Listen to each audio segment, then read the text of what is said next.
Hello and welcome to Fast Five, where if we were history teachers, well, we wouldn't be great history teachers.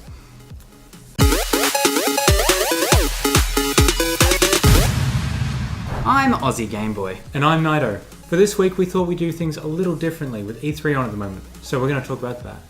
So, in no particular order, first up we'll go to number 5 with the Xbox One X, or XBOX. Formerly known only as Project Scorpio, the Xbox One X is the mid-generation step-up console like the PS4 Pro, and the specs are a nice step up too. As you can see, the X is small but heavier and much more powerful than the original Xbox One. Better CPU and better GPU and more RAM equals the world's most powerful console, quote unquote. Well, I don't know what to say about the console. Mid-generation step-ups is a slightly new trend. Previous generations we've had slimmer versions, but not necessarily more powerful versions. Yeah, so, with the discussion of whether anyone actually needs an Xbox One X, with a gaming PC, I guess it's really for those who have their workstation separately. I think I understand what you're trying to say. I don't see the new X console as a console for a PC gamer. With the way Microsoft are going, the Xbox seems to be targeted at people who don't have gaming PCs. We have exclusive titles for the Xbox, but Xbox is more of a software platform now with the Windows 10 store. Basically every exclusive game is available on PC.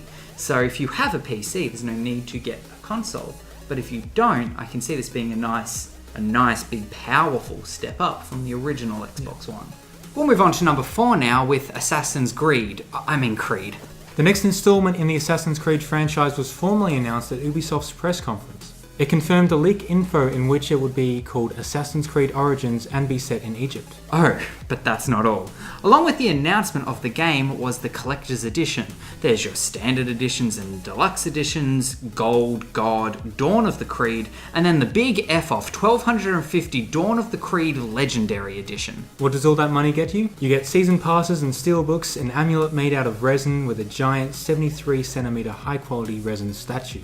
Well, I don't even know where to start with this. 1,250 Australian dollars for a single edition of a game. It's not even an entire collection, it's just this one game. I think just going back to the game itself, it's going to be interesting to see how they take this along. I think previously they said, there's been a quote, from the dawn of time there's always been Templars and Assassins. And it's going to be really interesting to see how they play this as an origin story. But yeah, for the statue, you've got to be really rich to be able to, deal out that sort of money. I wouldn't spend 12,000, sorry, not 12,000, 1,200.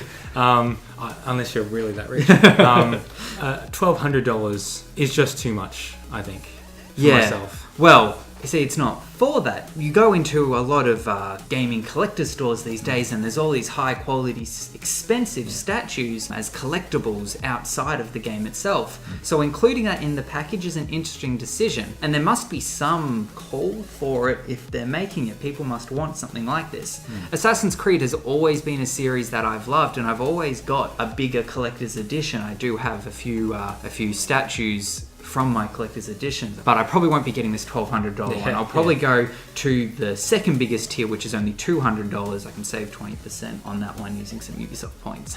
On to number 3 now, and Ubisoft is revealing another game, but the characters aren't actually theirs. Another confirmation from Ubisoft's conference was the existence of Rabbids Mario crossover game. Officially titled Mario+Rabbids Kingdom Battle, hearing the title just makes me cringe. I've never liked the idea of Rabbids. I'm not a huge Minion fan either, let the haters hate. But the game looks interesting. It's very XCOM.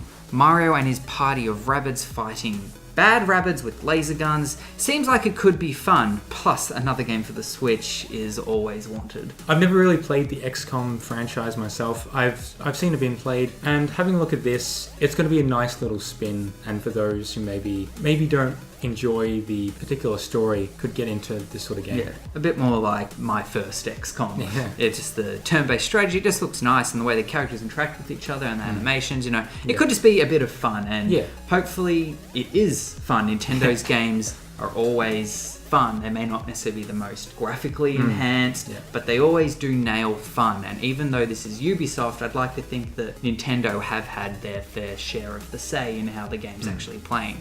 And the art style nails Nintendo. I'm hoping that this game is going to help the Switch. It's going to be interesting to see like how this is going to be used in a party style situation. If there's going to be any controllers thrown or anything like that. So yeah.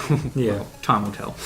A fitting game for number 2, Star Wars Battlefront 2. The 2017 one, not the 2005 one. 2015 saw the release of Battlefront, a much hyped, quickly ditched game. With no single player campaign and a lack of content and depth in the multiplayer, it was rapidly forgotten. Well, DICE have heard your cries of terror and wish to suddenly silence them. The campaign sounds interesting, detailing the formation of the First Order, and they've reworked multiplayer. You know, I have to say, I'm a big Star Wars fan, and seeing this trailer made me super hyped, considering what I saw at 2015 with Battlefront. It's going to be really interesting to see what they bring back from the original series. I look forward to it. Yeah. Well, some of the characters I'm interested to see the introduction of Rey and Darth Maul and Yoda as a playable character.